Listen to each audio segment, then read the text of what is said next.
میرے روزنامہ جنگ میں ریگولر کالم فیض عام کا آج کا عنوان ہے اہل سیاست کے لباس۔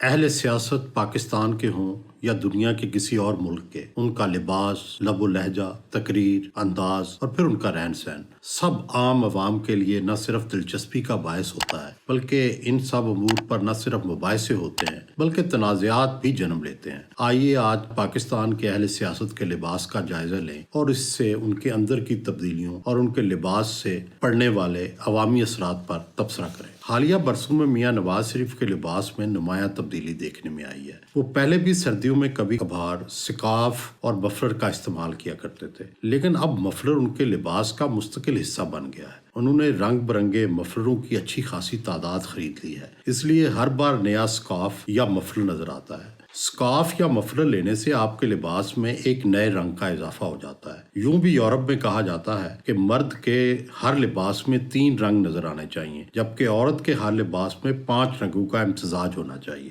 میاں نواز شریف نے چند ماہ پہلے سرخ اور میرون رنگ کا لباس پہلی دفعہ پہنا۔ اس سے پہلے ان کی کسی تصویر میں یہ رنگ کبھی نظر نہیں آیا تھا۔ پاکستانی مردوں میں یہ رنگ کبھی مقبول نہیں رہا۔ ہاں، البتہ انقلابی یا ملنگ یہ رنگ ضرور استعمال کرتے ہیں۔ شاہ حسین اور بابا بلّہ شاہ کے سرخ اور سبز چولے تو ہماری داستانوں کا حصہ ہیں۔ نواز شریف نے یہ سرخ اور میرون رنگ کیوں پہنا؟ کیا وہ تنوع کی طرف مائل ہیں یا ان کی شخصیت میں کوئی تبدیلی در آئی ہے؟ ایک بات تو یقینی ہے کہ سرخ رنگ یہ ظاہر کرتا ہے کہ وہ بھرپور زندگی گزارنے کی طرف مائل ہیں۔ گرومنگ ایکسپرٹ اس رنگ کے استعمال کو کسی بڑے کنفیوژن سے بھی مشابہ قرار دیتے ہیں۔ گزشتہ دنوں نواز شریف نے ٹکٹوں کی اس تقسیم کے دوران گہرا نیلا کوٹ پہنا ہوا تھا، حالانکہ اس سے پہلے تک ہلکا نیلا رنگ ہی ان کا فیورٹ تھا اور نون لیگی اسی ہلکے نیلے رنگ کو نواز شریف کلر کہتے تھے۔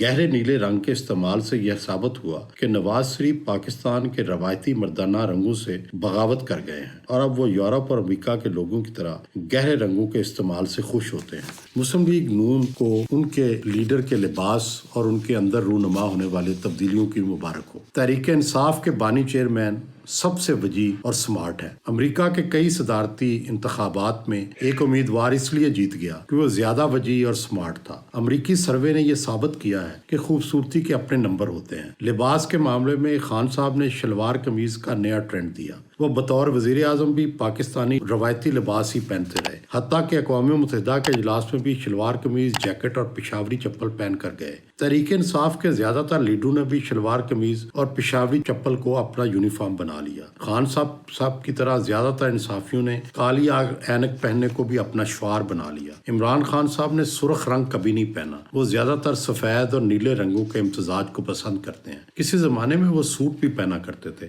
مگر اب عرصہ دراز سے انہیں سوٹ پہنے ہوئے نہیں دیکھا۔ پہلے وہ لندن جاتے تھے تو جمائمہ کے ساتھ سوٹ پہنے بڑے دیدہ زیب لگا کرتے تھے۔ اب تو سنا ہے کہ ان کے لباس کی تیاری سے لے کر ان کے پہناوے تک میں ان کی بیگم بشریٰ عمران کی پسند ناپسند چلتی ہے۔ عمران کو جو بھی پہننے کو دیا جائے وہ پہن لیتے ہیں۔ آصف علی زرداری کے پاس ایک وقت میں بہت مہنگے سوٹ اور ٹائیاں ہوتی تھی۔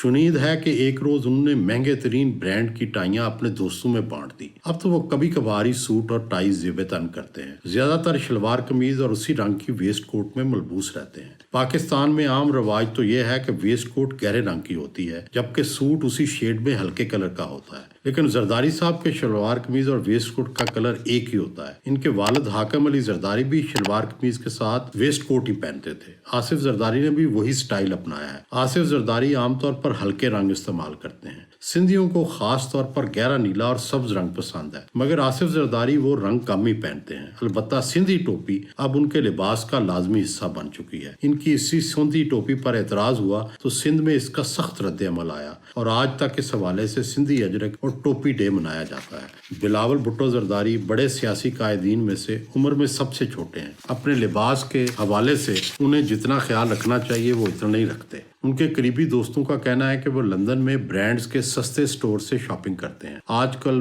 وہ عام طور پر شلوار قمیض پہن کر ہی عوامی جلسوں میں آتے ہیں۔ زیادہ تر کالی شلوار قمیض پہنتے ہیں جو ان کے گورے رنگ پر بہت سجتی ہے۔ انہیں ویسٹ کوٹ پہنے کبھی نہیں دیکھا۔ وہ عام طور پر نیلے، کالے یا براؤن کوٹ پہنتے ہیں۔ امریکہ سے ٹرینڈ گرومنگ ایکسپرٹ حامد سعید کا کہنا ہے کہ آپ جو بھی رنگ پہنتے ہیں اس کا تاثر کیا ہوگا اسے جاننا ضروری ہے۔ مثلا اگر کالا کوٹ، سفید شرٹ اور ریڈ ٹائی پہنی جائے تو یہ پاور ڈریس ہے، جس کا مطلب ہے کہ اس شخص شخص کی اپنی ایک شخصیت ہے، اس پر غلبہ پانا مشکل ہے۔ حامد سعید سمجھتے ہیں کہ بلاول بھٹو کا کالا ڈریس اسی چیز کی نشاندہی کرتا ہے۔ ان کے خیال میں میرون اور براؤن کلر ایشیائی مردوں کو سوٹ نہیں کرتے۔ ان کے خیال میں نواز شریف کا میرون یا ریڈ کلر کا استعمال کنفیوژن کا تاثر دے رہا ہے۔ حامد سعید کہتے ہیں کہ ایشیائی مردوں کو کالا، نیوی بلو اور گرے کلر زیادہ بہتر لگتے ہیں، انہیں زیادہ تر یہی رنگ پہننے چاہیے۔ کہتے ہیں کہ آپ کا محبوب جو بھی کرے آپ کو وہی اچھا لگتا ہے۔ سیاستدان بھی اپنے حامیوں کے محبوب ہوتے ہیں، وہ جو بھی رنگ اپنائیں، جو بھی فیشن کرے، ان کے حامیوں کے لیے قابل تقلید ہوتا ہے۔ اس لیے ضروری ہے کہ اہل سیاست اپنے لباس اور رنگوں کے انتخاب میں یہ خیال رکھیں کہ ان رنگوں سے کیا تاثر ملے گا۔